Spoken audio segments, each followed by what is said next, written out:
Assalamualaikum warahmatullahi wabarakatuh ya. Kali ini kita mendapatkan televisi merek Toshiba dengan kerusakan raster atau OSD-nya hilang ya. Untuk kerusakannya di sini mari kita simak baik-baik untuk tutorialnya. Untuk televisinya di sini sudah kita bongkar ya. Ini langsung saja untuk meningkat waktu kita mulai untuk proses perbaikannya.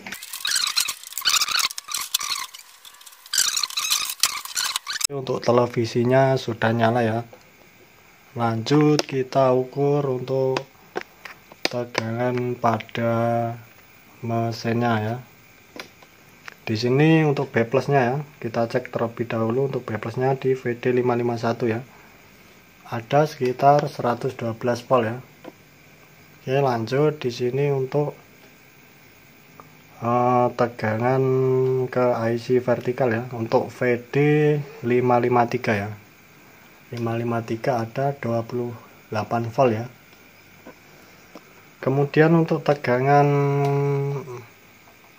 untuk program ya, ada sekitar 17 volt.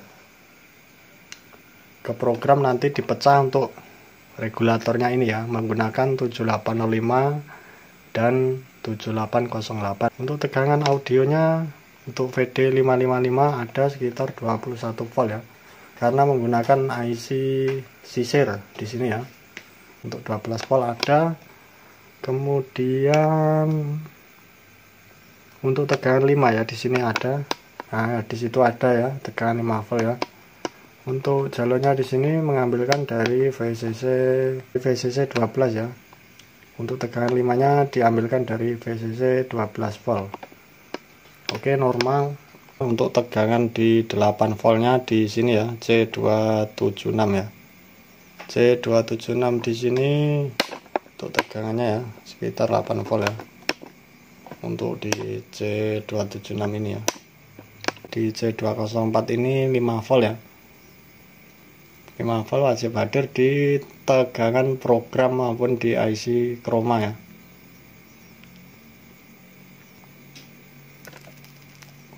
Lima volt ada. Kemudian untuk 8 nya tadi di C276 ini ya, 276 ada 8 volt ya. Oke, untuk VCC program dan VCC IC chroma normal ya.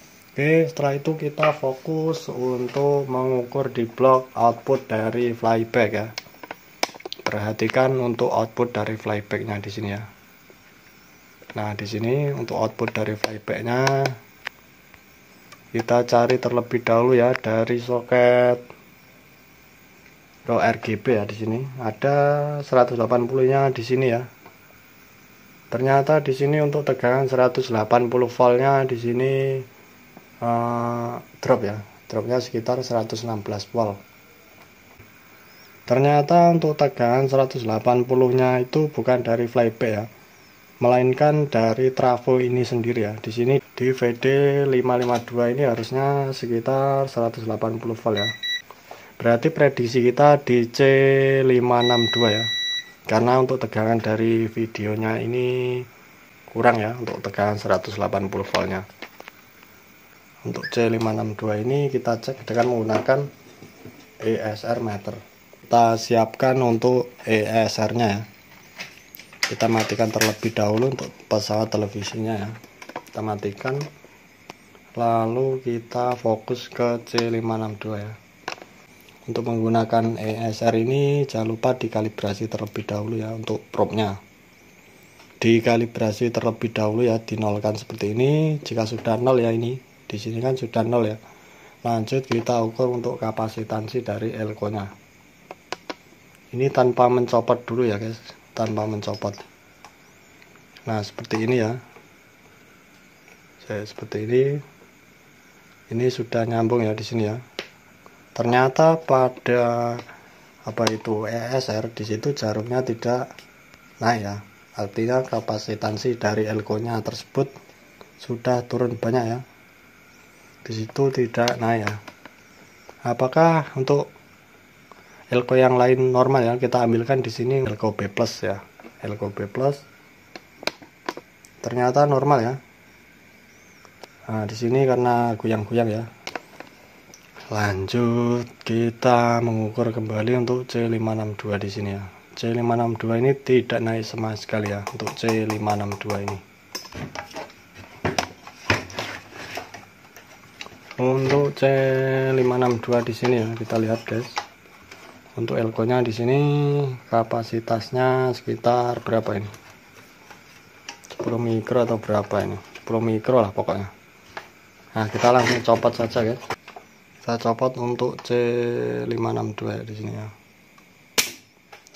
Oke, kita copot saja untuk elko-nya. Apakah benar untuk mikronya di sini sudah turun atau tidak? Ini kita servisnya malam ini guys. Oke, untuk elko-nya sudah kita copot ya. Untuk elko-nya sudah kita copot. Untuk serinya di sini menggunakan 22 mikro 350 volt ya. Oke, lanjut kita ukur ke ESR meter. Untuk elko 350 22 mikro ya. Fokus ke di situ ya. Untuk kakinya ini bebas guys, bolak-balik boleh ya. Nah, seperti ini ya. Berarti ini ternyata untuk kapasitansi dari elko-nya tidak jalan ya. Nah, di sini kita konsletkan kan jalan. Kita ke kaki elko ya di sini. Ke kaki elko sebentar. Ke kaki elko. Nah, ternyata di situ jarumnya tidak bergerak ya. Artinya elko ini kapasitansinya turun ya.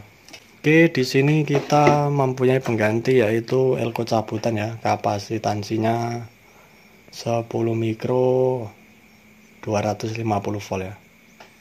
Apakah masih bagus atau tidak, kita ukur menggunakan ESR ya. Untuk jarumnya bolak-balik bebas ya.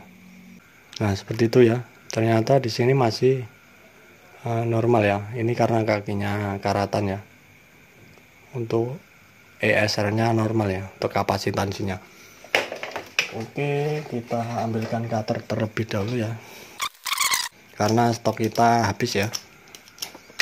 Langsung saja fokus ke mesinnya ya guys. Di sini ya kita pasang untuk elko-nya di C562 tadi ya. Untuk C562 kita pasang untuk elko-nya. Apakah normal atau tidak ya.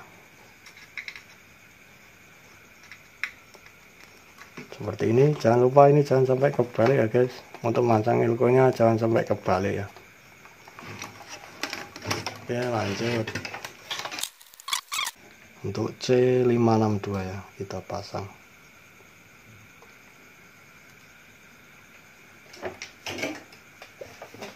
Oke, setelah terpasang pastikan kembali elko-nya tidak terbalik ya. Tidak terbalik untuk elko-nya ya. Oke, sudah aman.